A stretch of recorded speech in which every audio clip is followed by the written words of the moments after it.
গরু কতদিনে বাচ্চা দেয় অনেকের আসলে প্রশ্ন, আবার অনেকে জানেন না। তো এই বিধায় অনেক ক্ষেত্রে কিন্তু আসলে না জানার কারণ অনেক সময় আসলে সঠিক টাইমটা মেনটেন করা যায় না। এটা হচ্ছে অর্থাৎ 280 দিন, অর্থাৎ করি 280 প্লাস মাইনাস হচ্ছে 10 দিন, পরে 10 দিন, অর্থাৎ এই ক্ষেত্রে হচ্ছে প্লাস মাইনাস 10 দিন, অর্থাৎ ফিক্সড ডেট হচ্ছে 280 দিন। এর মধ্যে 10 দিন আগে হতে পারে, আবার 10 দিন পরে হতে পারে।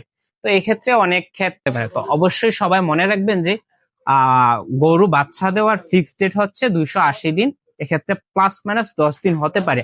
আবার অনেক ক্ষেত্রে এটা হতে পারে যে আপনার মাস যেহেতু 29-30, এক্ষেত্রে হচ্ছে মাসের হিসাব করি যে মাস, অনেক ক্ষেত্রে দেখা যায় কিছু মাস 30 দিন, কিছু মাস 31 দিন, কিছু মাস আবার 29 দিনে হয়। এক্ষেত্রে মাসের ফিক্সড হিসাব করলেও অনেক ক্ষেত্রে 2, 4, 5 দিন হতে পারে, অর্থাৎ সর্বোচ্চ 95 দিন হতে পারে। এর উপরে যদি যায় এটা অস্বাভাবিক, এক্ষেত্রে ডাক্তারের শরণাপন্ন হবে।